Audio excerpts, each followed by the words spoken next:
Uno de los interrogantes con los que tienen que enfrentarse los árbitros usualmente es con la determinación de quién es y puede ser parte en el proceso arbitral. Y ello es así porque la competencia para resolver sobre las disputas que surgen de una determinada relación se deriva de la habilitación que las partes contractuales les otorgan. No obstante, existen relaciones complejas en donde las partes celebran entre ellas o con terceras personas diversos contratos que pueden estar relacionados con un solo objeto negocial. Piénsese, por ejemplo, en un contrato marco de construcción entre A y B, en donde cada parte celebra subcontratos, adquiere pólizas de garantía, etcétera, en el marco de una única transacción. Imaginemos ahora que solo uno de estos negocios jurídicos contiene una cláusula arbitral, mientras que los otros guardan silencio sobre la forma en que se resolverán las disputas. En esta clase de situaciones existe el riesgo de que las disputas que surjan sean resueltas en diferentes foros y probablemente con resultados inconsistentes o contradictorios. Veamos, si en nuestro ejemplo A inicia un proceso arbitral en contra de una de las partes que suscribió un subcontrato o en contra del garante de una obligación derivada de una relación jurídica celebrada en el marco de la transacción, estos últimos pueden negarse a participar en el proceso arbitral argumentando la ausencia de consentimiento y por ende no pueden ser sometidos ante la justicia arbitral. Esta misma situación también puede presentarse cuando se analizan disputas que surjan entre accionistas, entre las diversas partes de un joint venture, en una transacción de commodities, fusiones y adquisiciones, contratos de construcción, contratos de garantía, contratos de fiducia, etc. La pregunta que surgiría es, pues, ¿cómo ser parte en un proceso arbitral sin haber intervenido en la formación del contrato que contiene la cláusula? ¿Cómo despuntar o devenir parte o cómo extenderle los efectos de un pacto arbitral a un no signatario del mismo? La jurisprudencia de las Cortes Nacionales y algunos tribunales de arbitramiento han dado respuesta a esta pregunta y sin embargo las teorías y posiciones planteadas están lejos de ser inequívocas, unívocas y universalmente aceptadas, a tal punto que la aplicación de teorías como el grupo de sociedades aceptada por las Cortes francesas ha sido rechazada por países como Inglaterra, Suiza y Alemania a manera de ejemplo. Este interrogante y otros más que surgirán es pues el tema que hemos acometido con el doctor Sergio para presentarles a ustedes. Entonces, mirando el punto de arbitraje y los contratos coligados,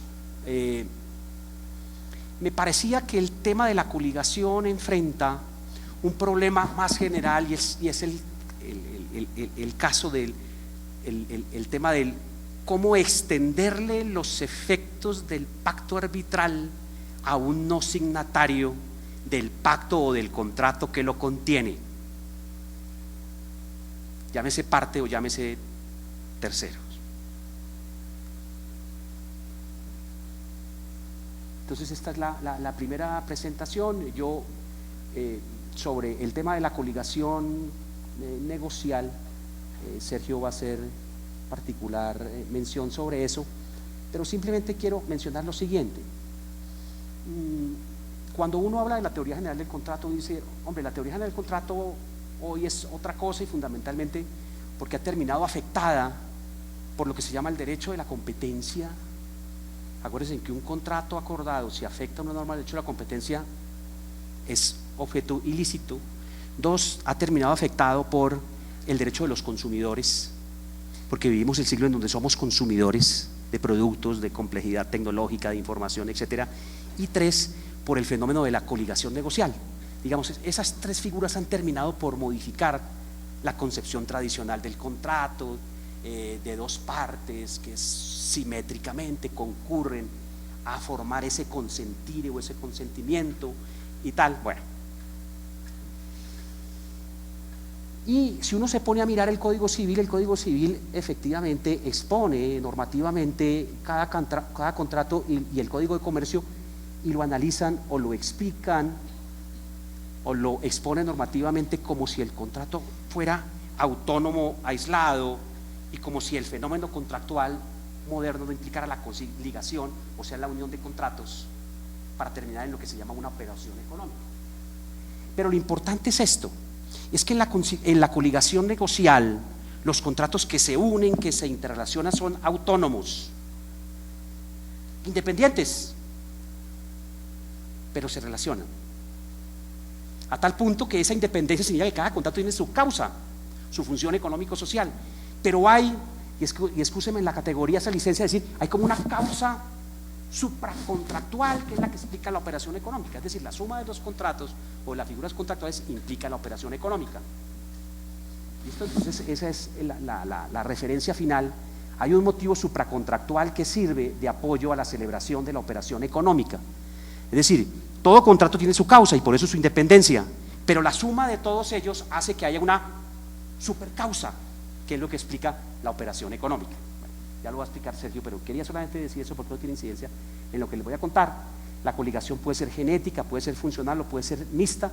En los contratos coligados debe, por tanto, identificarse la causa parcial de cada uno de los contratos y la comprensiva de la operación. Repito, porque la operación económica lleva a una suma o una interdependencia de figuras contractuales. Y escúsenme esta licencia histórica. La única figura contractual en un código decimonónico, y no obstante que se regula autónomamente en su derecho privado, la trae la hipoteca cuando dice, una norma dice, y el contrato de hipoteca puede estar contenido en el mismo escrito o escritura en donde se contiene la compraventa, y se presenta la norma como una norma exótica, porque repito, la explicación es que cada contrato tenía su regulación autónoma e independiente.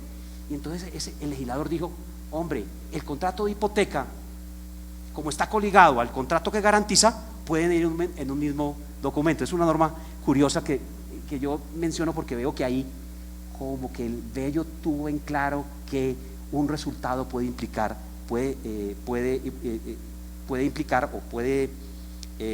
responder a la suma de figuras contractuales autónomas. Bueno, entonces este es el tema, teoría de la extensión del no pacto. Bueno, entonces su fundamento es la construcción del consentimiento de las partes y del tercero no signatario, o sea, la figura del consentimiento implícito, de la habilitación implícita. Tratándose de la parte y es un tercero, es si puede haber una adhesión implícita, que es lo que seguramente miró la Corte cuando declaró la constitucionalidad del parágrafo del artículo 35, en el sentido de que el garante debe concurrir al proceso arbitral, como lo vamos a mirar. Bueno, entonces, antes de traer las hipótesis del arbitraje internacional, quiero mencionar lo que ha pasado en derecho colombiano. Entonces, en derecho colombiano podemos plantearlo así: puede extenderse la cláusula arbitral al beneficiario de un contrato de fiducia mercantil. Entonces viene la primera hipótesis: puede extenderse la cláusula arbitral al beneficiario de un contrato de fiducia mercantil, es decir, el contrato de fiducia lo firma fideicomitente y fiduciario, no el beneficiario. Entonces el doctor Ramírez, cuya tesis está en vías de publicación y efectivamente su tesis de grado se llama Extensión del pacto arbitral al no signatario, pues trae el análisis de esta jurisprudencia. Y la Corte dice tajantemente en una sentencia del doctor William Namén, dice: la cláusula arbitral no se le puede extender al beneficiario. ¿Por qué? La tesis tradicional, porque no es parte.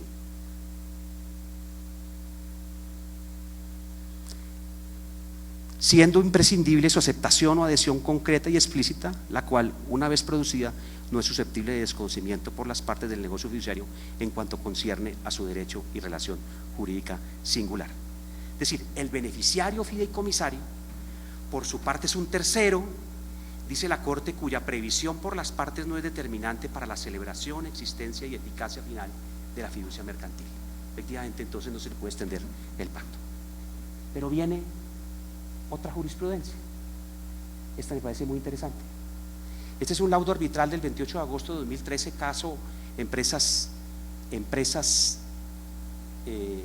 Acueducto de Bogotá contra Aguas Capital y Fiduciaria Colpatria. Y en ese caso, el contrato lo celebran el Acueducto, Aguas Capital, pero la gestión del contrato, las partes se la dan, ustedes mueven la cabeza porque seguramente lo conocen, a un fiduciario.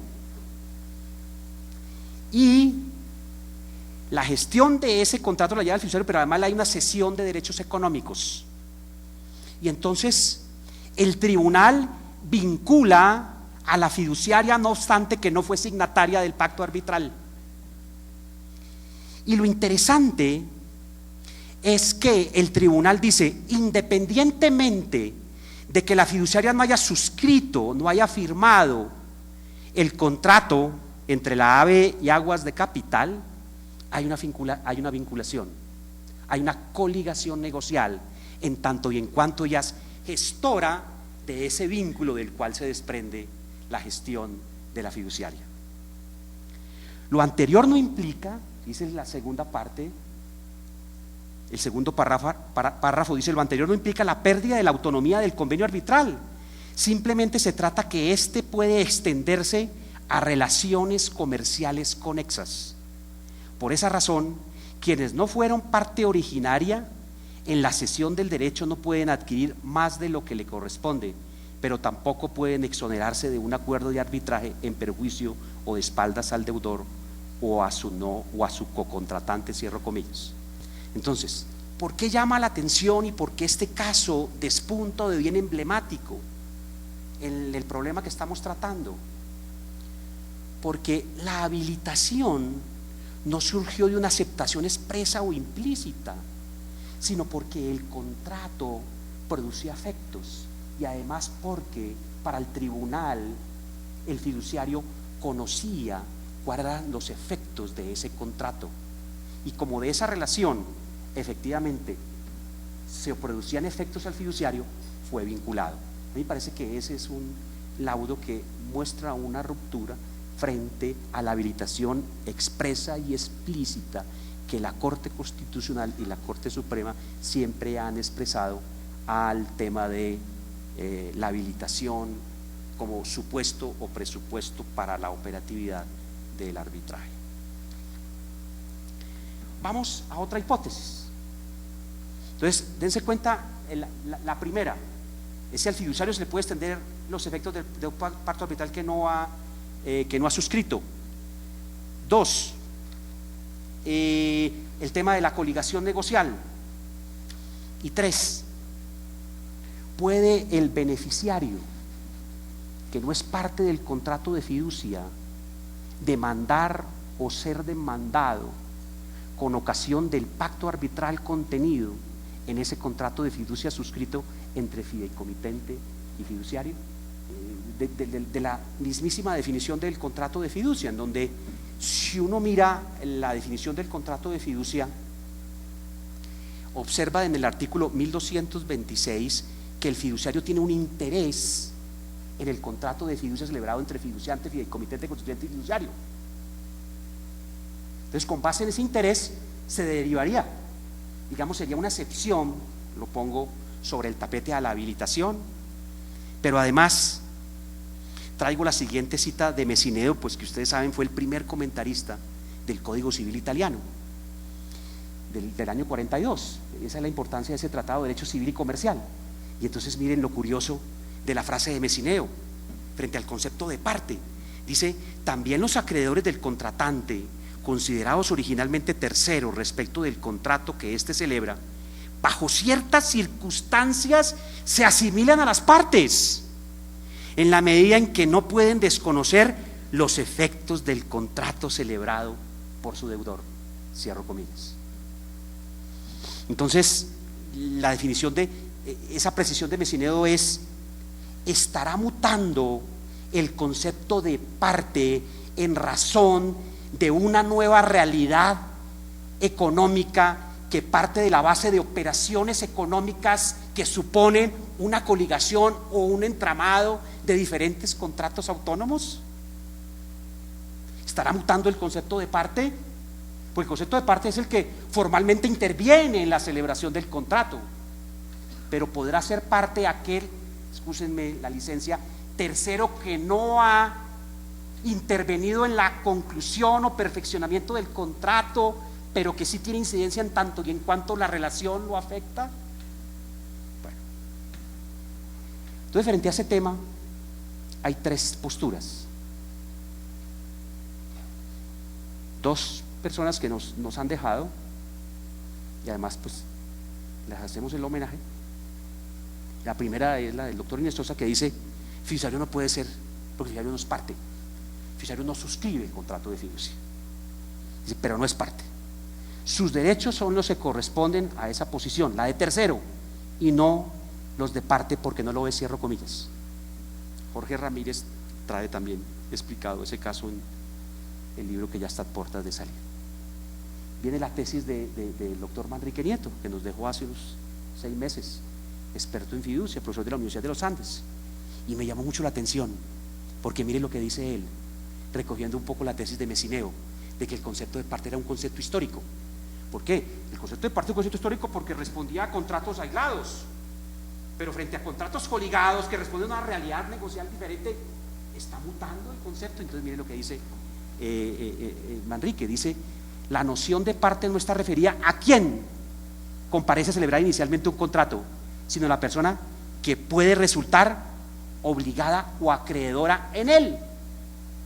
Es decir, que parte no es el que interviene en la conclusión, perfeccionamiento, formación del contrato, sino parte será la persona que resulta afectada.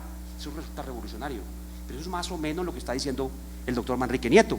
Y entonces él, en ese auto salva el voto, dice: salvo el voto porque, ¿por qué? Porque el contrato de fiducia se puede mirar como una estipulación a favor de tercero, y como es beneficiario de ese contrato, por lo tanto puede ser convocado. Listo.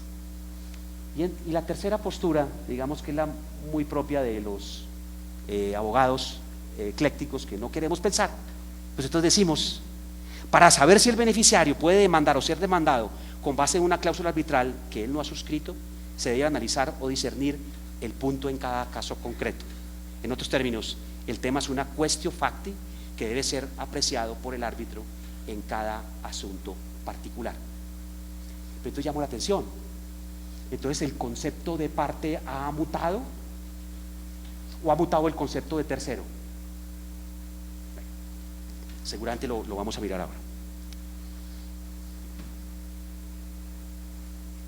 Este es el tratamiento normativo, pero esto es fundamentalmente normas internacionales. Entre nosotros está el artículo 1563, el artículo 37, el parágrafo del 1563, pues que como todos sabemos es el que permite la extensión de los efectos del pacto arbitral a un no signatario, pensando el legislador en el garante. Pensemos en el contrato de fiducia de seguros. Cuando se llame en garantía a una persona que ha garantizado el cumplimiento de las obligaciones derivadas de un contrato que contiene pacto arbitral, aquella quedará vinculada a los efectos del mismo. Pero quiero llamarle la atención del fundamento de la Corte Constitucional para admitir la constitucionalidad o legalidad de esa norma, porque efectivamente las aseguradoras demandaron y dijeron: hombre, no puede estar vinculada un no signatario, nosotros aseguradoras, porque no hemos suscrito el convenio. Y a mí me parece que yo creo que en últimas lo que hizo la Corte fue reconocer la tesis de la adhesión implícita. ¿Por qué? Porque el garante sabe que está garantizando. Porque el garante sabe que ese contrato garantizado tiene efectos en su esfera jurídica. En tanto y en cuanto, por ejemplo, si el contrato no es cumplido y acontece el riesgo, deberá salir a pagar. Entonces dice, momentico. Entonces el legislador partió de la base de la adhesión implícita y dijo, esa norma es constitucional. Pero me llama la atención lo siguiente, para que pensemos si el concepto de parte está mutando y no puede ser ese concepto formal de únicamente haber participado en la formación del contrato. Estoy siendo un poco, digamos, atrevido diciendo eso, pero dice, en uno de los apartes dice, como el llamamiento en garantía implica la existencia de un derecho legal o contractual que vincula al llamante garantizado, llamado garante, y permite traer al último a un proceso, es decir, el arbitral, como tercero, con el propósito de exigirle la declaración de condena que llegara a sufrir el llamante como resultado del laudo arbitral,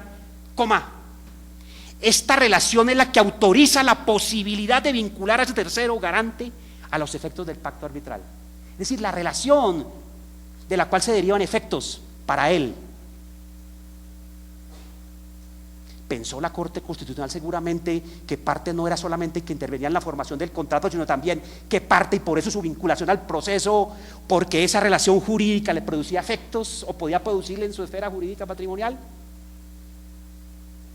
Por ello, dice la Corte, el tercero es vinculado por la decisión adoptada en el proceso al que es llamado con fundamento y tal.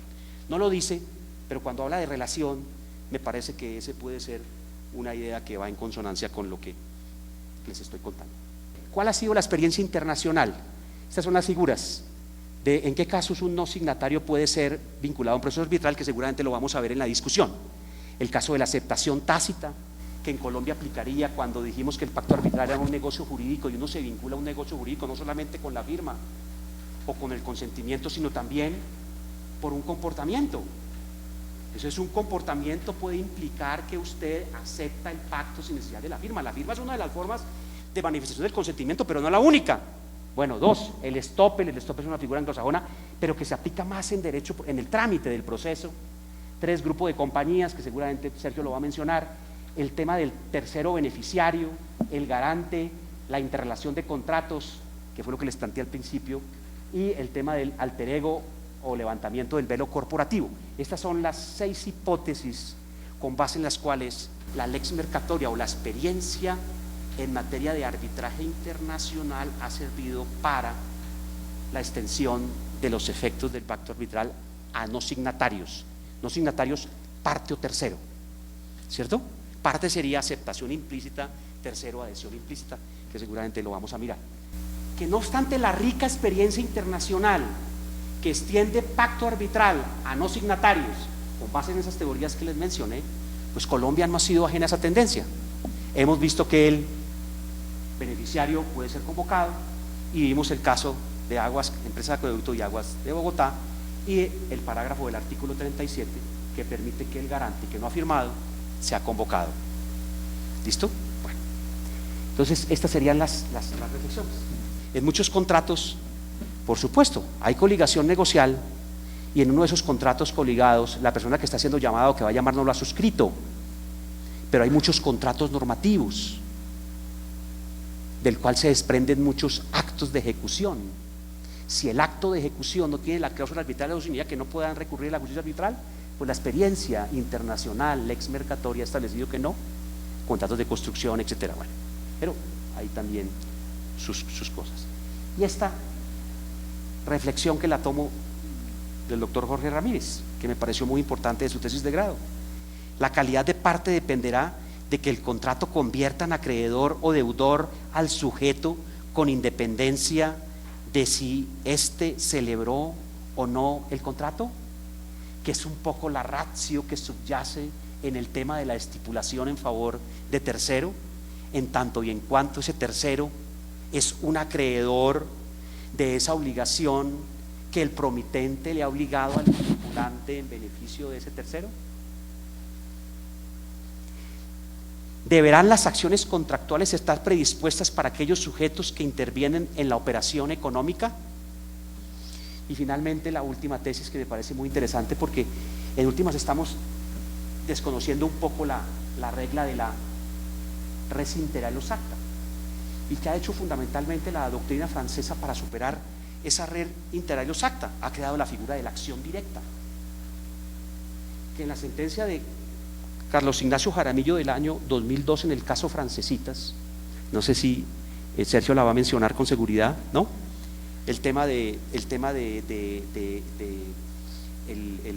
La compañía leasing le compra una maquinita para hacer papas al proveedor, o sea que el contrato de compraventa es entre el proveedor y la compañía leasing, y entonces el tercero celebra el contrato de arrendamiento financiero con la compañía leasing, pero la maquinita sale con defectos. Dice, no estoy hablando de jet ni de ficas, sino de la maquinita para hacer papitas, lo que los borrachitos a las 12 de la noche paran a comer, ¿cierto? Que es un negocio muy interesante. Y entonces la pregunta era si el tomador o usuario podía demandar directamente al proveedor de la maquinaria. La Corte le dijo que no. Voy a decir esto, no me gusta, absurdamente le dijo que no. ¿Por qué? Porque res inter aelios acta, porque la acción era entre el fabricante y entonces le dijo, no hay acción directa. Pero la acción directa es la que la jurisprudencia francesa ha creado para permitir que el usuario demande al proveedor pasando a su intermediario, que es lo que establece el Estatuto del Consumidor. La ley 1480 nos dice que el usuario puede demandar tanto al intermediario como al proveedor. Pues bien, la última reflexión es, la acción directa es el medio de extender en las relaciones entre no contratantes el campo de la responsabilidad contractual. Hay ausencia de vínculo contractual, pero hay acción directa, la del subadquirente contra el fabricante, o extiendo, la del subcontratista contra el dueño de la obra. Esa es la acción directa, que es la gran discusión que existe para eludir la regla de la res inter aelios acta. Pues algo parecido pasa con el tema de la vinculación de un no signatario. Esas son las reflexiones. Muchas gracias. Hay aproximaciones en la doctrina muy diversas, muy distantes, y yo las veo, las estudio, las reestudio y quedo con un sinnúmero de preocupaciones. Quiero entonces compartir con ustedes esas preocupaciones y sugerir quizás alguna línea de entendimiento de esto. Yo quisiera enfocar el tema desde esta perspectiva. Quisiera procurar identificar unas nociones sobre qué es contrato coligado. Les voy ahora a hacer un recuento de las expresiones que encuentro en la doctrina, algunas de ellas, quizás haya más,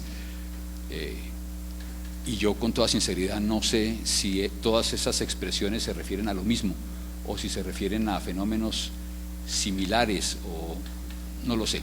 Entonces mi propósito sería, en primer lugar, procurar afinar algunas categorías y sugerir unos conceptos precisos sobre qué es contrato coligado y diferenciarlo de otras categorías semejantes, pero que en mi opinión son algunas que no pueden confundirse. Sobre esas nociones quisiera luego plantear una perspectiva de nexo con el arbitraje, y tiene que ver con algo que anunció el doctor Rengifo, y es qué pasa si en un contrato hay pacto arbitral, ese contrato está coligado con otro en el que no hay pacto arbitral. La pregunta es si la existencia de pacto arbitral en un contrato coligado se extiende a otro. Es un asunto afín al planteado por Ernesto, pero que tiene unas características quizás distintas. Y esto lo quiero plantear a la luz de dos ejemplos que yo he vivido, uno como árbitro, otro como apoderado, que quiero compartir con ustedes. Ese sería como el marco de lo que yo quisiera compartir con ustedes. A ver, el contrato aislado, así lo denominó Ernesto, y estoy de acuerdo, ese que está en el Código Civil, en el Código de Comercio, pues es un concepto fundamental.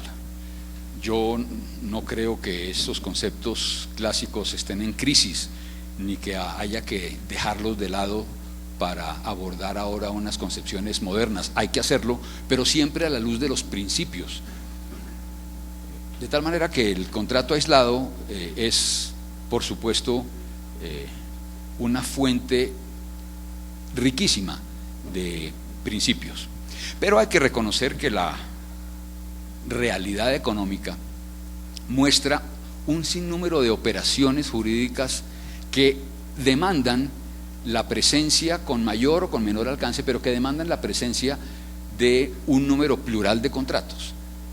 Quizás la distinción entre contrato, negocio y operación jurídica supracontractual pueda ser útil. Me voy a referir a eso un poco más adelante. Pero quiero partir de un supuesto, y es que son muchísimos los eventos en los que las operaciones jurídicas, para poder ser desarrolladas, exigen de la presencia de un número plural de contratos. Déjenme plantear algunos ejemplos. Uno simplísimo de todos los días, lo hacemos nosotros todos los días: la operación de tarjeta de crédito. Esa operación de financiación, esa operación envuelve por lo menos un negocio entre el banco y un establecimiento comercial que va a ser receptor de una tarjeta de crédito, por un lado, y otro contrato entre ese establecimiento de crédito y el cliente del banco, que celebra un contrato de apertura a crédito. La operación de tarjeta de crédito requiere por lo menos de esos dos contratos. Por supuesto, requiere además de un pago mediante tarjeta de crédito. Ahí la relación ya no sería necesariamente con un contrato, sino con un pago.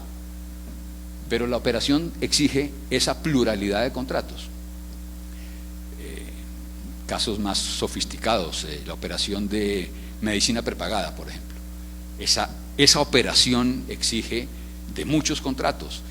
La empresa de medicina prepagada que contrata con médicos, con hospitales, con clínicas, con laboratorios clínicos, y los hospitales que a su turno subcontratan, por ejemplo, la prestación del servicio de rayos X o de laboratorio clínico. Hay una mezcla de contratos, todos ellos diseñados para alcanzar un fin último que va más allá del fin individual de todos y cada uno de los contratos intervinientes. En la actividad de construcción, promesas de compraventa, fiducias inmobiliarias o fiducias de administración de recursos, celebración de contratos de ejecución de obra. La fiduciaria a su turno subcontrata algunas otras figuras. Seríamos interminables al plantear múltiples operaciones que exigen la pluralidad de contratos. La pregunta es: esa pluralidad de contratos, esos nexos que hay entre unos contratos y otros, ¿son todos iguales? ¿Hay que abordar el tema siempre con el mismo criterio? Mi planteamiento inicial es que no. No toda pluralidad de contratos es igual.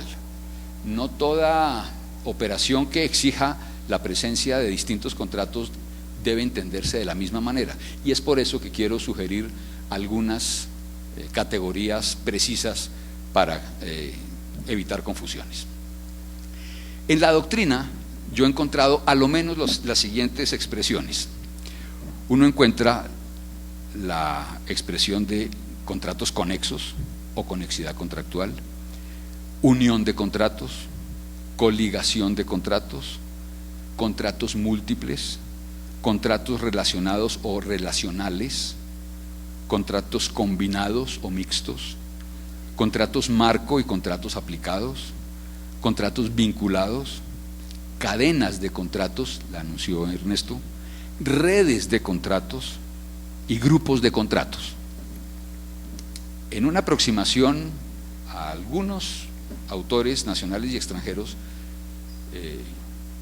encontré esas expresiones. ¿Es lo mismo? ¿Todo eso es lo mismo? ¿O son cosas distintas? ¿Qué alcance tiene cada una de esas expresiones? Y ahí confieso, me empiezo a perder, y creo que no es bueno que haya una dispersión conceptual tan grande, porque creo que eso puede generar unas consecuencias sumamente graves.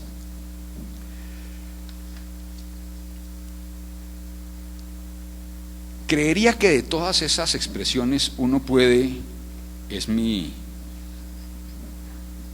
apreciación preliminar por lo menos, uno podría reducir a tres concepciones fundamentales. La primera, y va en contra de, lo planteó el doctor Ernesto Rengifo hace un momento, de una postura de la Corte Suprema, la sentencia de 2009, que habla de contratos coligados o conexos. Creo que a estas alturas habría alguna base, por lo menos de derecho comparado, que sugiere no equiparar conexidad a coligación. Trataré de explicarlo. Y es ello así porque la doctrina argentina, que yo sepa es la que más ha trabajado este tema, y en ella es el profesor Ricardo Lorenzetti el que, en mi opinión, ha venido tratando el tema de la conexidad contractual, y su tesis sobre la teoría sistémica del contrato utiliza esa expresión. Y ya en el nuevo Código Civil y Comercial argentino se trae la expresión conexidad. Entre nosotros no hay definiciones, todos lo sabemos, no define ninguna norma legal entre nosotros ni coligación, ni conexidad, ni unión, ni red, ni cadena de contratos, ni nada de esto. Pero si nos vamos al derecho comparado, hay una definición legal en Argentina que habla de conexidad. Yo se las voy a leer porque sobre esa base quiero luego tratar de establecer dos elementos diferenciadores con lo que, en mi opinión, es la coligación desde la perspectiva de la doctrina extranjera.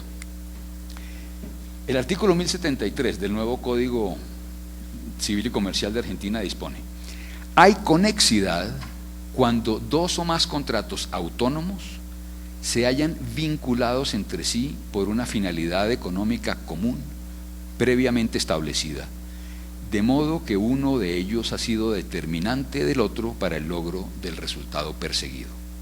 Esta finalidad puede ser establecida por la ley, expresamente pactada o derivada de la interpretación, conforme con lo que se dispone en el artículo 1074. El 1074 a su turno dispone: los contratos conexos deben ser interpretados los unos por medio de los otros, atribuyéndoles el sentido apropiado que surge del grupo de contratos, su función económica y el resultado perseguido. Y el 1075 culmina: según las circunstancias, probada la conexidad, un contratante puede oponer las excepciones de incumplimiento total, parcial o defectuoso, aún frente a la inejecución de obligaciones ajenas a su contrato. Atendiendo el principio de conservación, la misma regla se aplica cuando la extinción de uno de los contratos produce la frustración de la finalidad económica común. Esos son los textos legales del Código Civil y Comercial argentino recientemente aprobado. Este año empezó a regir sobre conexidad. Insisto, yo veo en estos textos como el resultado de los muy serios trabajos de Lorenzetti desde hace mucho tiempo. Entonces, a propósito de conexidad, se dan como estas nociones. De acuerdo con la doctrina, lo que distingue la conexidad son fundamentalmente tres elementos, diría yo. Uno, la pluralidad de contratos que la ley llama autónomos, esos contratos aislados. Son varios, pero que concurren a la operación jurídica. Esos, segundo elemento, son distintos. Habría una concepción heterogénea de esos contratos. Y tres, fundamental, la finalidad económica supracontractual. Concepto difícil. Lorenzetti tiene una explicación interesante en su obra de contratos. Dice esto: dice que el interés en la conexidad no es intracontractual, sino supracontractual. Se sitúa más allá del contrato en el plano de la finalidad perseguida. Los contratos, esto es importantísimo, los contratos son un instrumento para la realización del negocio global o del sistema ideado. El interés es el cemento que une a los distintos contratos. No se trata del interés de un titular individual, sino del grupo. Es el interés en el funcionamiento del sistema. Sobre esto entonces Lorenzetti dice, los contratos hay que entenderlos como integrantes de un sistema que tiene una finalidad más allá de las finalidades individuales de los contratos autónomos. Y ponen todos los ejemplos, aquí he citado algunos, de tal manera que la conexidad contractual se daría con estas nociones. Yo creo que es una muy buena aproximación a lo que es conexidad. Pero no creo que eso ocurra siempre.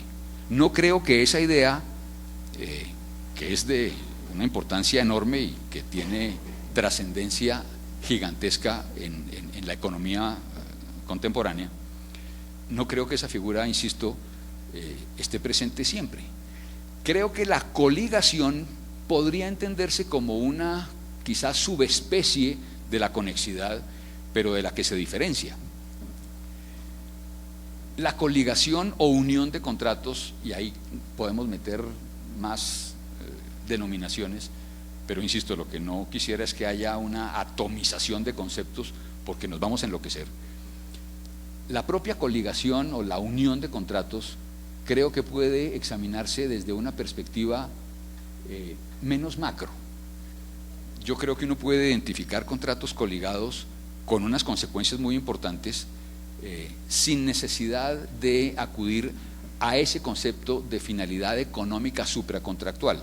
Habrá sí una finalidad distinta en los contratos coligados o superior que las finalidades individuales, pero no es la finalidad económica supracontractual con ese grado de sofisticación la que yo identifico en los contratos coligados.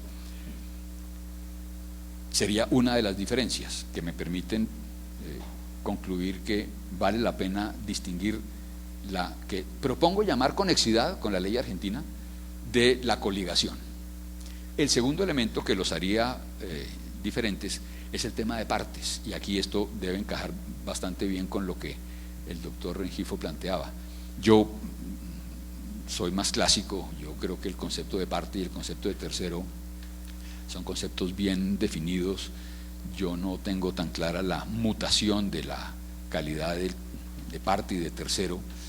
Otra cosa es que haya formas de ser parte, haya formas de expresar el consentimiento aún por comportamientos inequívocos, tácitos, en fin. Pero no entro en esa discusión, a lo menos no por ahora. Lo que sí quiero decir es que, de acuerdo con la doctrina, en los contratos conexos o los distintos contratos conexos pueden o no ser celebrados por las mismas partes. Ese es un punto de partida. Uno examina la doctrina sobre el particular y lo encuentra con claridad. Los contratos conexos pueden estar celebrados por las mismas partes o por partes distintas. No obstante eso, hay conexidad con las consecuencias que ya se apuntan en los textos legales argentinos. En cambio, creo que, y en esto sigo también a Messineo, creo que de los primeros que habló de coligación, yo creo que la expresión coligación sí se la debemos a los italianos. Veo que en esas nociones se habla de los contratos coligados, pero siempre se asegura que esos contratos son celebrados por las mismas partes, y yo ahí encuentro una diferencia fundamental que tendrá que ver con aplicaciones en el arbitraje según los casos que a título de ejemplo les voy a plantear más adelante. Quisiera entonces plantear una noción muy particular de lo que es contrato coligado. Insisto, no hay, todos lo sabemos, no hay definiciones legales entre nosotros, pero la doctrina ayuda. Se ha entendido por contratos coligados los distintos contratos celebrados entre las mismas partes, que si bien son contratos distintos, y en esto hay, dijéramos, la misma noción que en la conexidad, hay contratos distintos, heterogéneos, Son contratos, sin embargo, que tienen un ligamen, una coligación, una unión, vinculación. Por eso es que encuentra uno tantas denominaciones en la doctrina. Vinculaciones que traen muy diversos efectos. También Ernesto planteaba las fundamentales clasificaciones de la coligación. Es la que Messineo llamaba la coligación genética, es una. La segunda es la coligación funcional, que a su turno la doctrina divide en unilateral y bilateral. Voy a plantear ejemplos de ellas. Y hay otras formas que creo que son, bueno, la mixta es una combinación de las dos anteriores, y hay una funcional que se llama alternativa, demasiado sofisticada, no quiero enredarlos con detalles que realmente no tienen la trascendencia que deben tener.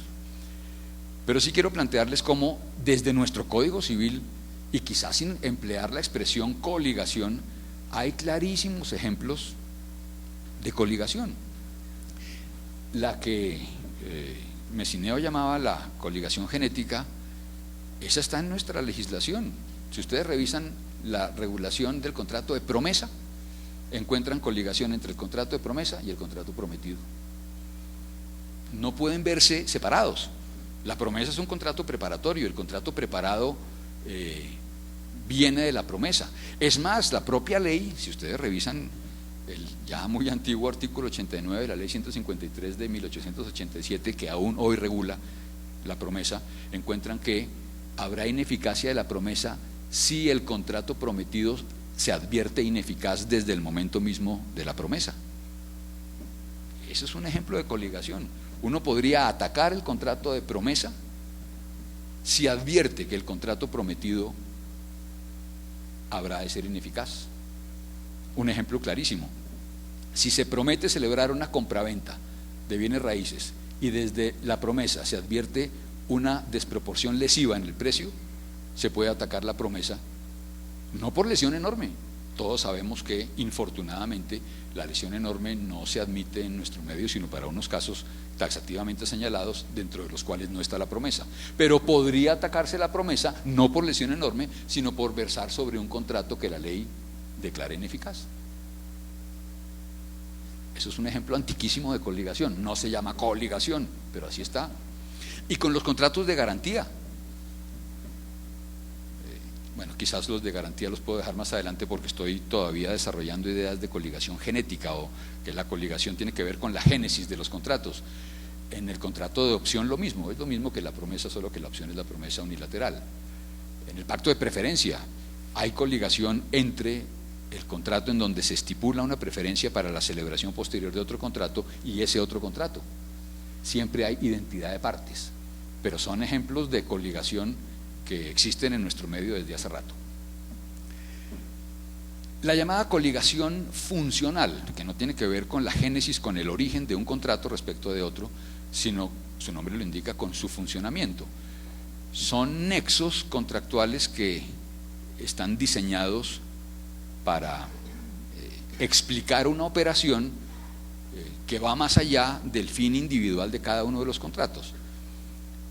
Se distinguen en la coligación funcional la unilateral de la bilateral. En la unilateral, un contrato es la causa del otro, pero no al revés. De coligación unilateral les voy a hablar más adelante, porque ese es uno de los ejemplos que traigo de un caso en el que yo tuve la oportunidad de fungir como árbitro en un tribunal, y el tribunal identificó una coligación funcional unilateral. Más adelante se los planteo, pero puedo citar algunos otros ejemplos. Por ejemplo, en un contrato, en los contratos de garantía, no siempre hay coligación, porque por ejemplo, si la garantía fuera una fianza, el tema de coligación por el tema de partes se empieza a enredar, pero podría haber coligación entre un contrato con base en el cual surgen unas obligaciones que habrán de ser garantizadas con una hipoteca o con una prenda. También Ernesto hablaba de ese evento en donde hay coligación, pero es unilateral. Un contrato se entendería sin el otro, pero ese otro no se entendería sin el que vendría a ser principal. Contrato del cual surgen las obligaciones que habrán de garantizarse puede entenderse sin la garantía. En cambio, la garantía no se entiende sin la obligación principal. Esa frase que a todos nos enseñaron, según la cual lo accesorio sigue la suerte de lo principal, es como una manifestación de eso. En fin, hay eventos en donde hay nexos entre contratos, pero de tal manera que un contrato es la causa del otro, pero no al revés. En cambio, en la llamada coligación funcional bilateral, los dos contratos juegan el papel de la causa del otro. No se entiende el uno sin el otro. Y son eventos, por supuesto, complejos, pero que pueden identificarse. Piensen, por ejemplo, en este caso. Y es un caso real también de un cliente mío. Ese cliente fabrica una serie de bienes en plástico. Es una empresa que se dedica a hacer productos técnicos plásticos. Y un cliente le pide un determinado producto, pero para hacer ese producto es necesario tener un molde que es muy costoso para utilizar en las extrusoras y en las inyectoras de plástico, en fin, se requiere de un molde muy sofisticado para el producto que se quiere.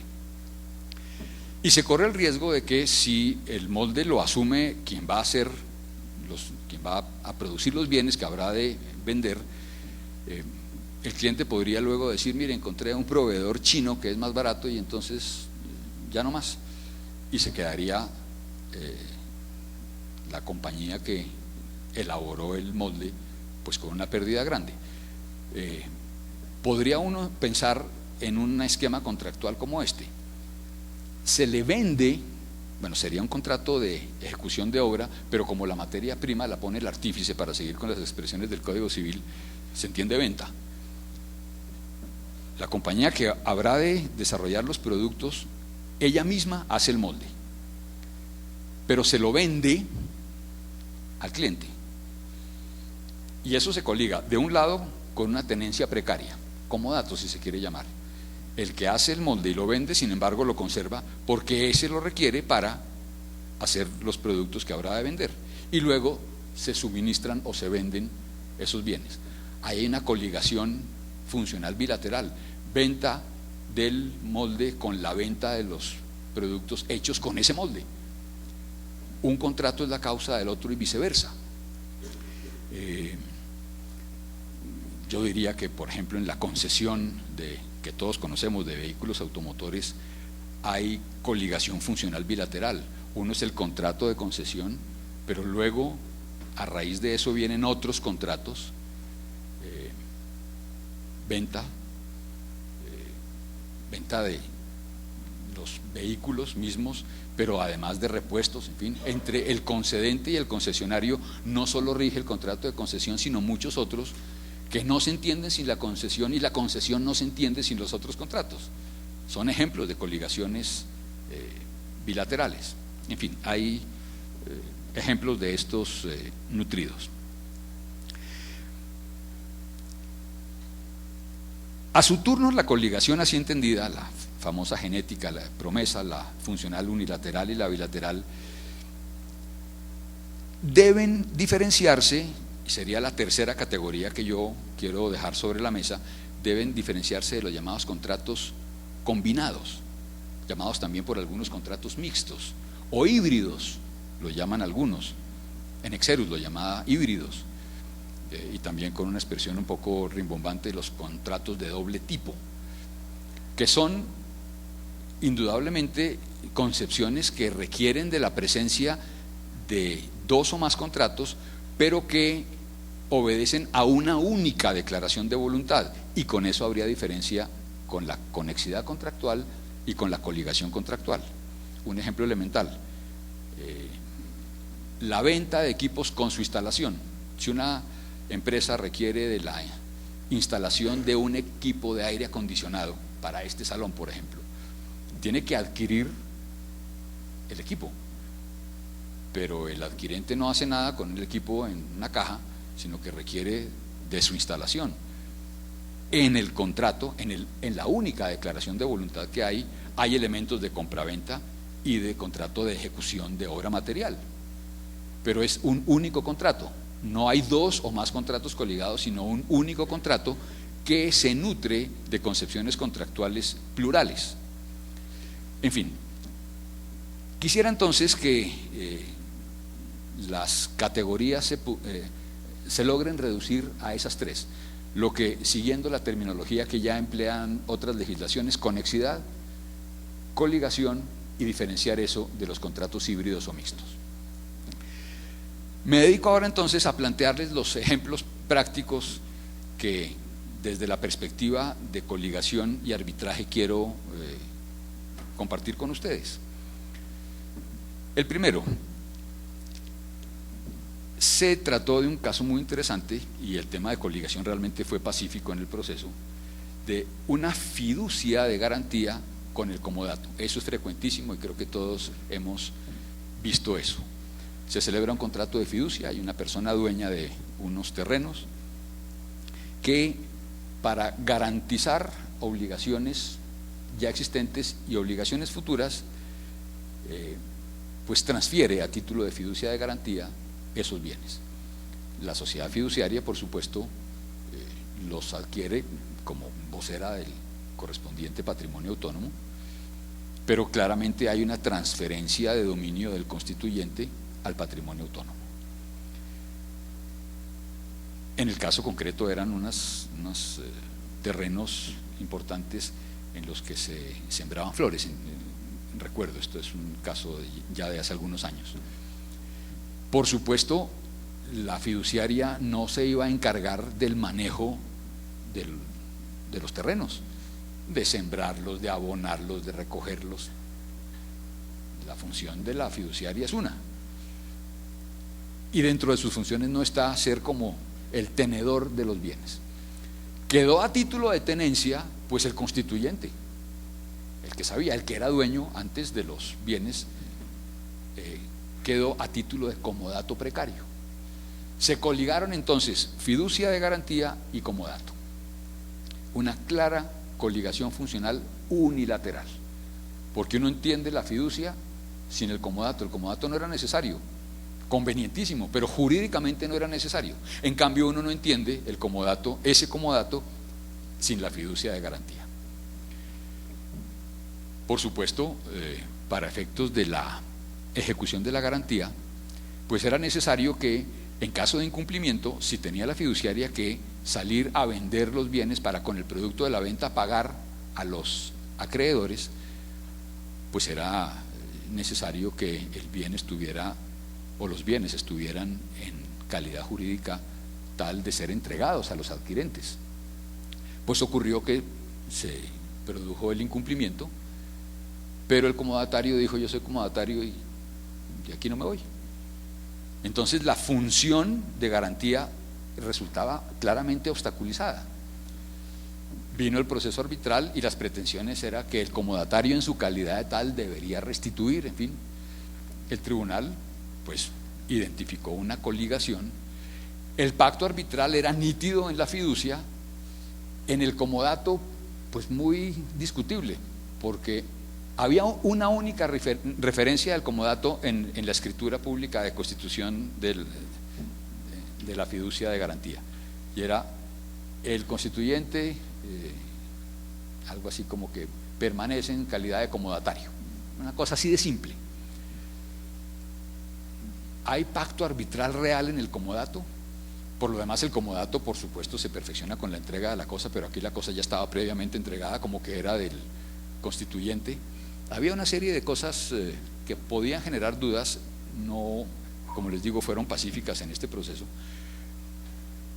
Pero claramente, aunque uno pudiera llegar a la conclusión que la cláusula compromisoria se pactó en el contrato de fiducia y no en el del comodato, por la coligación de esos dos negocios, el tribunal no tuvo ningún inconveniente en ver que la disputa por razón del comodato podía estar amparada por la cláusula compromisoria pactada en el contrato de fiducia, por la coligación, en este caso, repito, funcional unilateral. Ese es un caso que ocurrió. Yo, como les decía, tuve la oportunidad de integrar el tribunal, en ese caso con los doctores Isaías Chávez y Sara Ordóñez. El otro caso, ese lo viví como apoderado, y es este, muy interesante. Perdí una batalla en lo que les voy a decir, a la postre la guerra la terminé ganando, pero la batalla de la coligación la perdí por esto. Se trataba de un proceso en el que un grupo de socios de una sociedad de responsabilidad limitada demandó a los restantes socios. Entre ellos se habían celebrado contratos de promesa de cesión de cuotas sociales de una sociedad, repito, de responsabilidad limitada. Se celebraron negocios entonces de promesa. Un grupo de socios prometió vender al otro grupo de socios, con que había unas diferencias pues complicadísimas, y además celebraron unos contratos de prenda para garantizar las obligaciones derivadas del contrato de promesa de cesión de cuotas. Se celebraron prendas sobre esas mismas cuotas. Entonces ahí encuentra uno coligaciones de variada índole. Hay coligación clarísima entre las prendas y las promesas, pero esa no es la coligación a la que me quiero referir. La coligación a la que me quiero referir es a la siguiente. El proceso estaba enderezado a que el tribunal declarara la ineficacia en subsidio, la nulidad en subsidio, el incumplimiento de los contratos de promesa y de prenda. En esos contratos no había pacto arbitral. El pacto arbitral que invocaron los demandantes era la cláusula compromisoria de los estatutos sociales. Eran socios todos de una misma sociedad. En la sociedad, además, una cláusula compromisoria prácticamente ininteligible, pero ahí estaba, de unos estatutos sociales del año 1960 y algo. Con base en la cláusula compromisoria de la sociedad, demandaron vía arbitral, repito, la ineficacia, nulidad, incumplimiento de las promesas y de las prendas que celebraron esos socios. Cuando pues nos notificamos del auto admisorio, yo examiné el tema y dije, tengo dudas sobre si las disputas que ocurrieron respecto de las promesas de cesión de cuotas y de las prendas deban ser tramitadas en sede arbitral, porque esos contratos no tienen cláusula compromisoria. Entonces yo, como parte de la estrategia procesal que tenía que diseñar, interpuse un recurso de reposición contra el auto admisorio y les dije, el pacto arbitral está en el contrato de sociedad, debe entenderse, además una regla de interpretación del Código Civil, por generales que sean los términos de los contratos, solo se aplicarán a la materia sobre que se ha contratado. Veía yo que el pacto arbitral del contrato de sociedad debería referirse a las disputas propiamente societarias. Lógicamente, cuando se corrió traslado del recurso, mi contraparte se opuso y dijo que había un nexo, no lo llamó coligación, lo llamó conexidad, bueno, vínculo, en fin. Y el tribunal le dio la razón. El tribunal dijo, sí señor, hay un nexo, tampoco lo llamó explícitamente coligación, pero vio el tribunal un nexo entre contrato de sociedad, estatutos sociales, con las promesas de venta de las acciones y las prendas sobre esas acciones. Y el trámite se surtió en el proceso arbitral, que justamente por eso y por esas cosas de la vida, como el tema se asoció a lo societario, por esa razón pues prosperaron algunas excepciones de índole societaria, pero eso ya es harina de otro costal. Son casos concretos que en el arbitraje puede uno identificar de coligación, y quería simplemente compartirlos con ustedes con el propósito de mostrar cómo no siempre que hay pluralidad de contratos cabe hablar de ese fin supracontractual económico complejísimo que se da en la conexidad, pero sí hay unas finalidades que trascienden las finalidades individuales de los contratos individuales. Eso tiene muchas aplicaciones. Aquí estoy hablando de la aplicación del arbitraje, porque es lo que nos convoca, pero también a título rápido de información, la coligación supone que, por ejemplo, el incumplimiento de un contrato puede desencadenar la terminación de otro que técnicamente no está incumplido, o que la nulidad de uno determine la terminación del otro. Es decir, son consecuencias realmente importantes de la coligación, pero de cara al arbitraje me pareció como una importantísima manifestación esta, de si un pacto arbitral puede ser extendido o no a otros. Y entonces sobre esa línea uno podría dejar planteadas preguntas. Supongan, por ejemplo, contrato de promesa de compraventa de un bien raíz con pacto arbitral. ¿Qué pasaría si en cumplimiento de la promesa se celebra el contrato prometido? ¿Cualquier cosa respecto del contrato prometido ya queda desligado de la promesa? ¿O uno podría, al amparo de la cláusula compromisoria de la promesa, discutir algunas diferencias en relación con el contrato prometido? No conozco antecedente en la jurisprudencia, me inclino por la negativa, pero hay eventos en los que uno podría armar esa coligación, porque ciertamente el contrato prometido no es nada distinto que el pago de las obligaciones de hacer derivadas del contrato de promesa. Entonces, si el pacto arbitral cobija la ejecución del contrato en el que está el pacto, y parte de la ejecución es la celebración del contrato, ahí podría haber algunos eventos, algunos temas, no todos, que uno pudiera coligar, y entonces debatirlos en sede arbitral, aunque en la compraventa no haya pacto arbitral. En la coligación funcional, como la del ejemplo, no veo problema en que si hay un tema de discusión respecto del contrato, dijéramos que se coliga con el principal, no veo problema, como en el ejemplo planteado, de extenderle al contrato del cual se predica la coligación funcional unilateral el pacto arbitral del otro.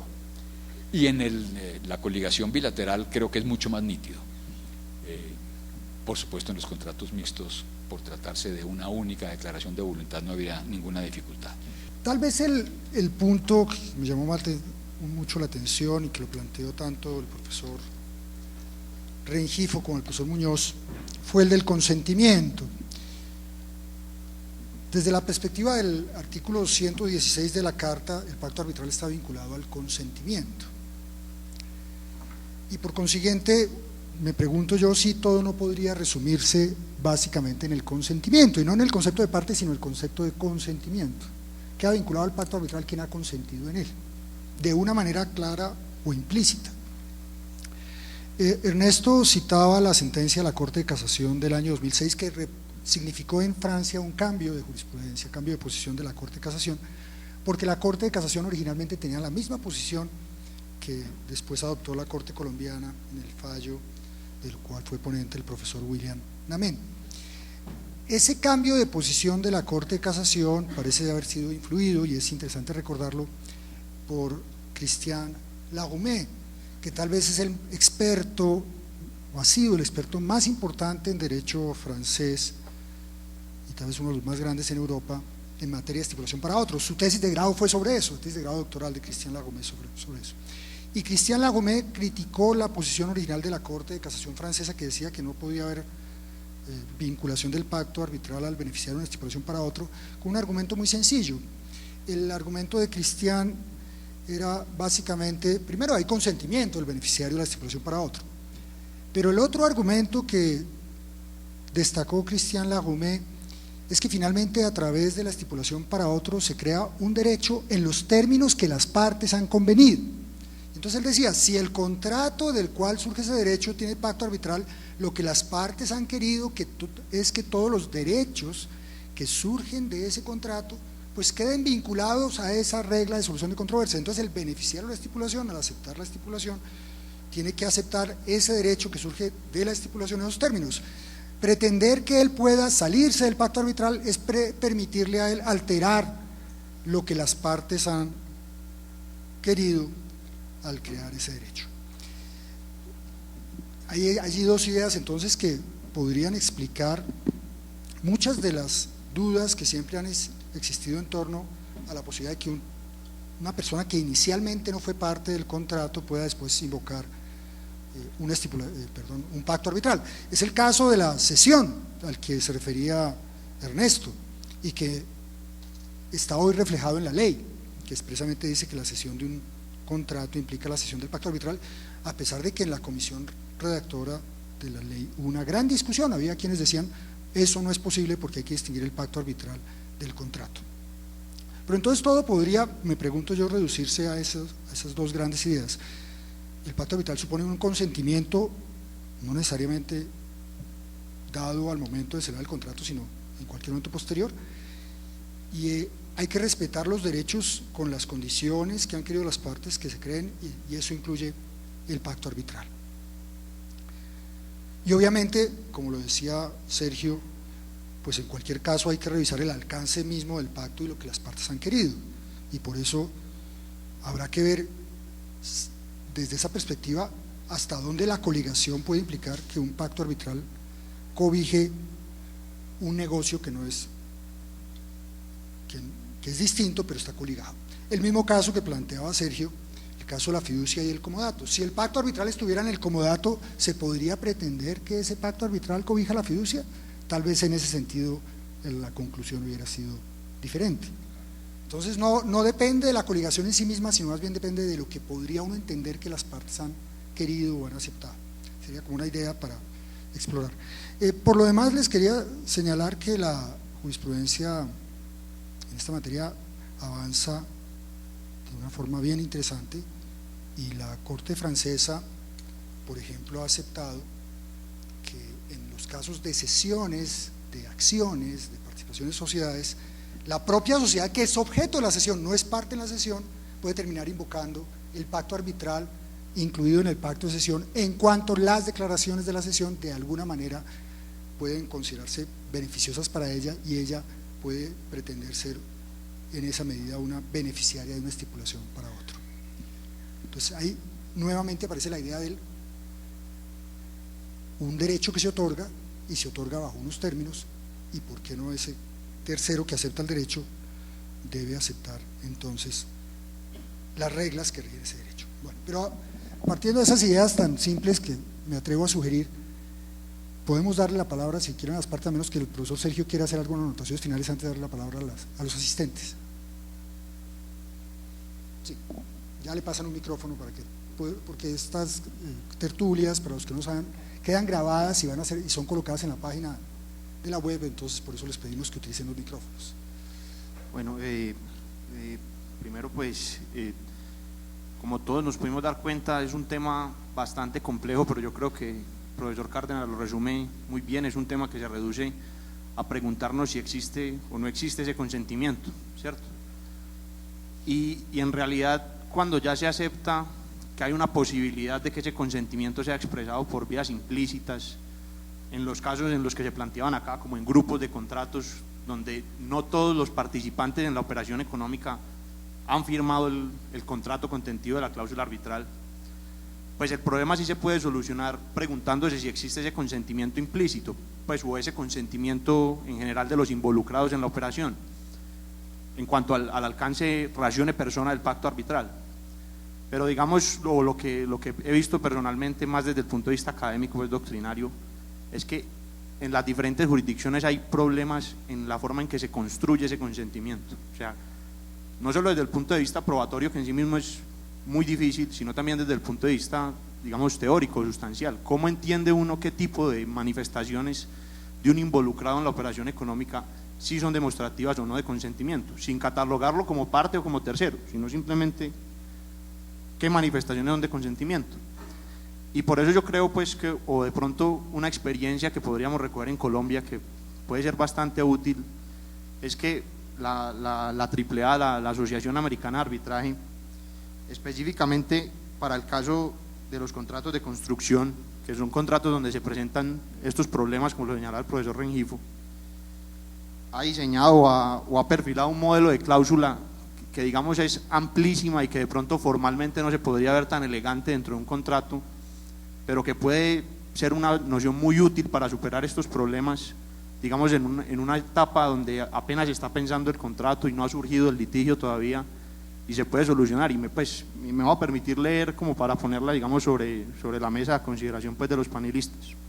Pues es una traducción pues propia, pero creo que más o menos dice lo siguiente: el dueño de la obra, el contratista y todos los subcontratistas, contratistas especiales, proveedores de material, ingenieros, diseñadores, arquitectos, prestamistas de construcción, compañías garantes o financieras y otras partes concernidas con la construcción de la estructura están vinculadas, todas con cada una, por la presente cláusula arbitral, en la medida en que hayan firmado este contrato o un contrato que incorpore este contrato por referencia, o hayan firmado cualquier otro acuerdo que los vincule con esta cláusula arbitral. Cada una de tales partes acuerda que puede ser incorporada como una parte adicional al arbitraje que involucre a otras partes de este acuerdo.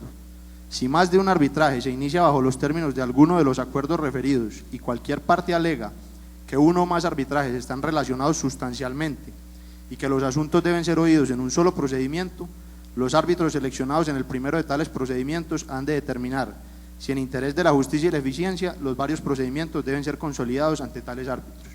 Entonces, pues me parece a mí que es una forma práctica, obviamente no estará exenta de críticas, tendrá sus problemas también, pero es una forma práctica de abordar el problema que se ha perfilado en otras jurisdicciones que de pronto lo han abordado primero que la nuestra, ¿sí? Y que de cara al artículo 116 de la Constitución no creo que tuviera un inconveniente, porque respeta el principio de habilitación. Eso es lo que… Muchas gracias, muy interesante. Incluso quiero destacar precisamente la última frase de la estipulación que usted menciona, que la decisión de consolidación, que es en el fondo una acumulación, es en aras de la eficiencia, porque la realidad muestra que si usted mete en un solo proceso todos los contratistas de un contrato de obra, puede terminar en el peor de los mundos para todos, y por eso hay que seleccionar muy bien cuándo se consolidan y cuándo no. Puede ser mejor llevar un proceso por ciertos contratos y dejar los demás esperando la decisión del proceso principal. Particularmente eso puede ser interesante en los contratos de obra pública, porque ahí hay un problema de régimen legal que cambia. Fíjense el problema tan grande que hay en el contrato de obra pública es que el contrato de obra pública tiene unas reglas bajo el derecho público, y los contratos que hace el contratista con otros contratistas, los subcontratos, son puros de derecho privado, y ahí hay unas disarmonías entre el régimen de derecho público y privado, y si uno los mete todos en una sola bolsa puede terminar generando un caos bien complicado. Pero muy, muy interesante esa cláusula. Ernesto. Pues quiero decirles que Jorge Ramírez la tesis de grado es precisamente sobre los efectos del pacto arbitral a un no signatario, y están cortas, es un trabajo sin exageración colombiana extraordinario. Pues yo le hago esa apología porque las palabras son como la miel, endulzan el oído y dan nuevas fuerzas. Como que lo felicito. Pero quiero decir lo siguiente, claro, es fácil la solución que esos reglamentos tienen, porque el arbitraje es la forma de solución, el arbitraje es la forma de solución de los problemas en el comercio internacional, en el mercatorio. El tema es cuando usted traslada eso a la órbita nacional, que tiene el presupuesto de la habilitación y de la aceptación o consentimiento expreso. Pero yo les planteaba esto por la siguiente inquietud, porque yo veo que el círculo del contrato se ha ampliado, y por esa vía el tema de la responsabilidad contractual, y se ha ampliado el tema de la responsabilidad contractual por dos instituciones, desde el derecho clásico, respetando esa frase que me gustó mucho de Sergio, por el tema de la estipulación por otro en favor de otro, y por el tema de la acción directa. Bueno, el pacto arbitral es un contrato, entonces el tema es, lo extendemos así como el contrato tradicional se ha ensanchado por esas dos nociones jurídicas. Y entonces viene la pregunta, ¿Cómo se puede llegar a ser parte del arbitraje sin haber intervenido en la formación de la convención? Extensión activa, extensión pasiva. Por supuesto no estoy hablando de la transmisión de causaliente universal, heredero, causaliente en particular a través de la cesión. Ese es el problema. Entonces, ¿cuál es la solución que una ley interna le ha dado el tema a ese expansionismo? Porque esa discusión llegó. A mí lo que me parece interesante es que no, como decía el poeta, todo nos llega tarde hasta la muerte. Aquí no ha llegado esa discusión. Y voy a decir esto, el primer mundo además.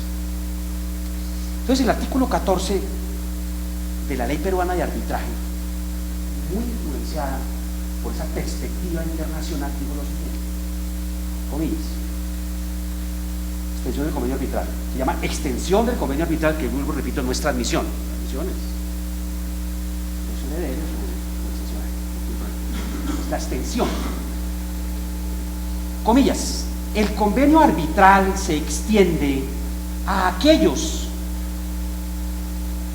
y se cuenta que se cuida de decir tercero o parte, aquellos cuyo consentimiento de someterse a arbitraje según la buena fe se determina por su participación activa y de manera determinante en la negociación, celebración, ejecución o terminación del contrato que comprende el convenio arbitral o al que el convenio esté relacionado.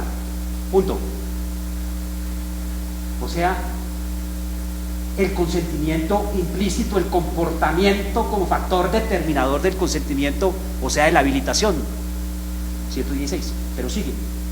Se extiende también a quienes pretenden derivar derechos o beneficios del contrato, según sus términos. Esto es garante, beneficiario, fiduciario, subcontratista, o como usted lo llama en su tesis, el joiner.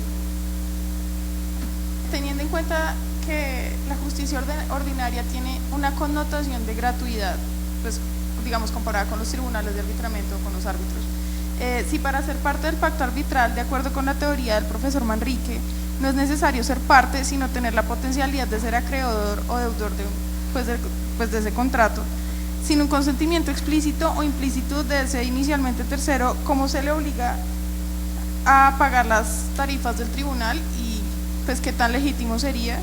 Y pues en ese mismo sentido, pues eso sería entre privados, si tendría alguna connotación extra, si ese tercero potencial, no sé, tiene como parte accidental una persona jurídica pública. Las manifestaciones de voluntad pueden ser expresas o tácitas, pero siempre inequívocas.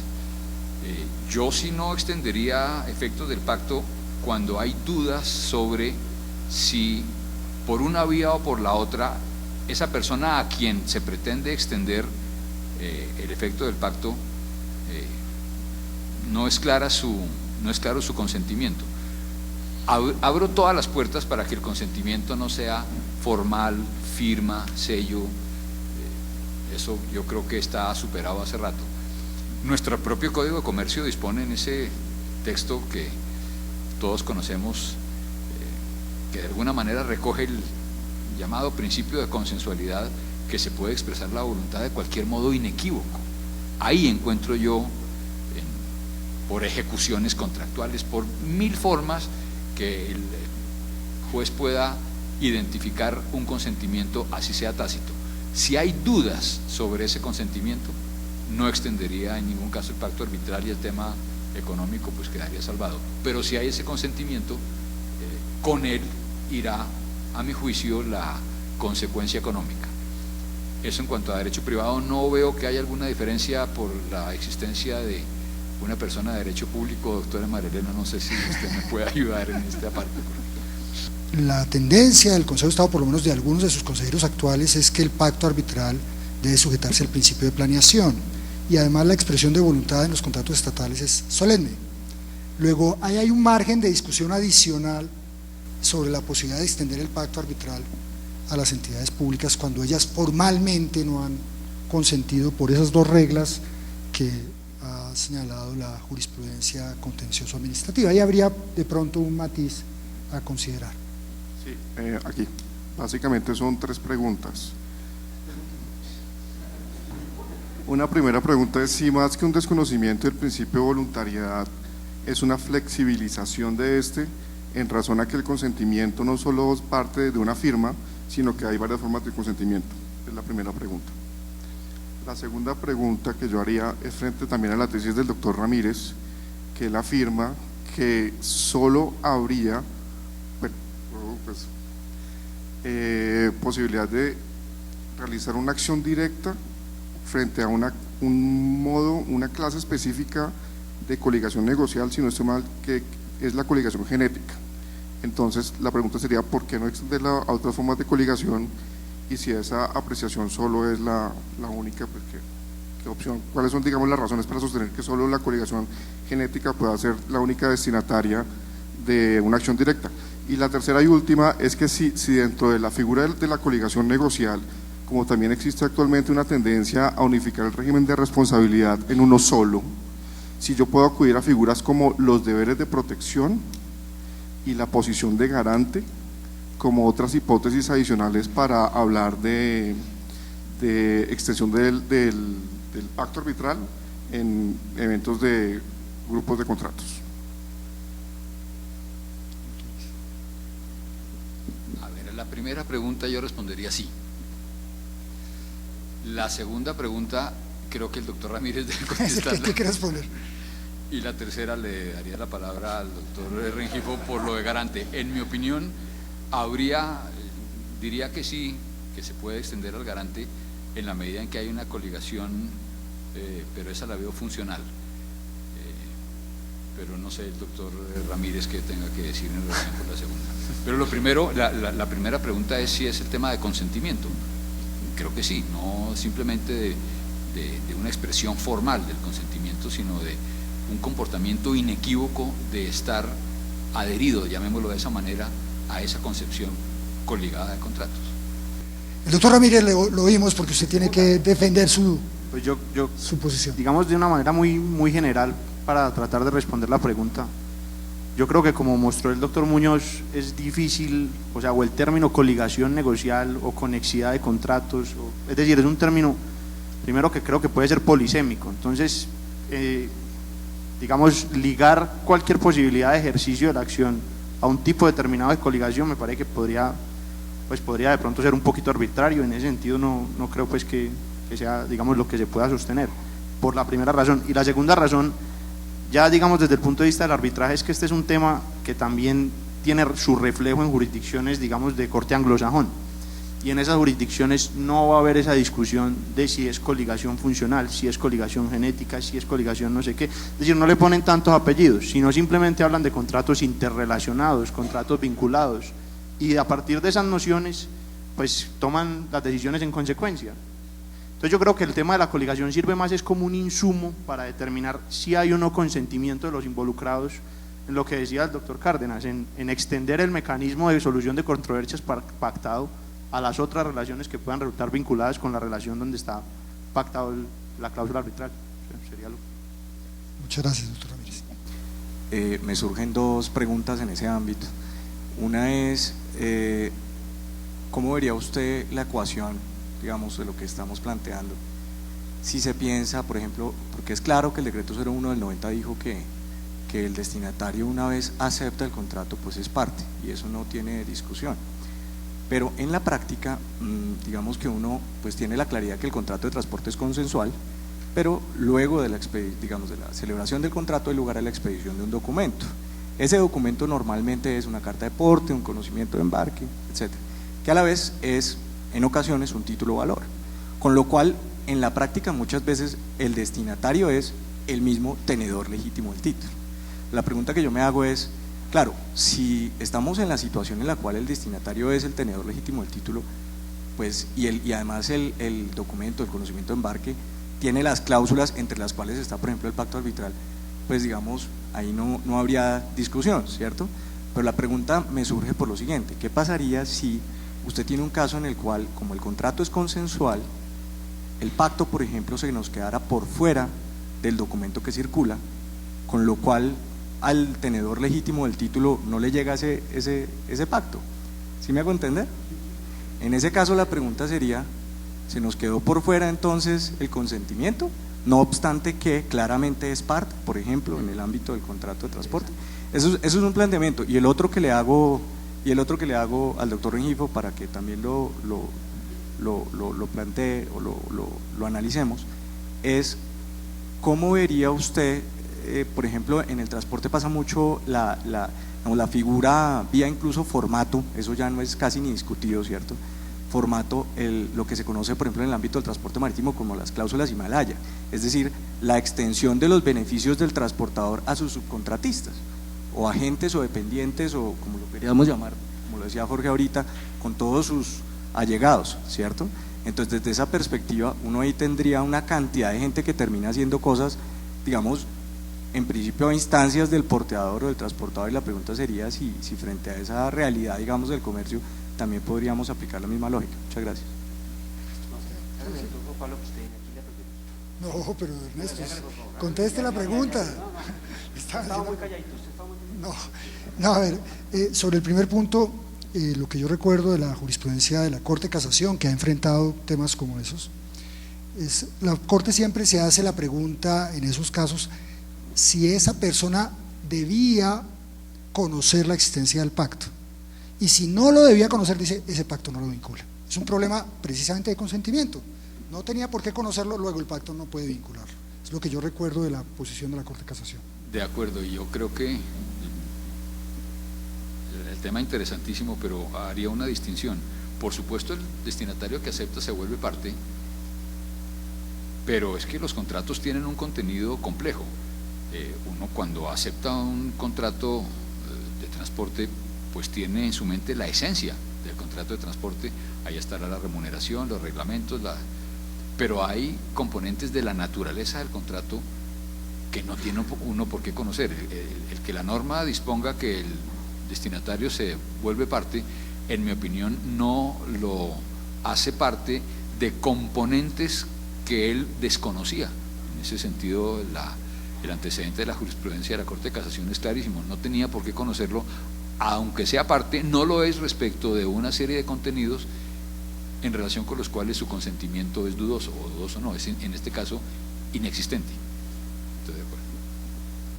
En el entendido de que el pacto arbitral es un negocio independiente, ¿hasta dónde podemos entrar a hablar de esos grados de responsabilidad por negligencia? Es que yo no he debido conocer del laudo, no he debido conocer del contrato marco, perdón. ¿Hasta dónde una persona que ha estado como parte de un contrato coligado puede alegar su propia culpa para decir que es que él no conoció, cuando dentro de un nivel de diligencia primero se colegiría que debería conocerlo? Punto uno. Punto dos, en la teoría de los actos propios o de las omisiones propias, si yo lo conocí y me quedé callado y no repudié la cláusula, ¿hasta dónde esa teoría que es tan aceptada de los actos propios, que dan a entender que hay una aceptación, viene a aplicarse aquí sin necesidad de darle tanta vuelta al contrato coligado? Son dos reflexiones que me quedan. Muy bien.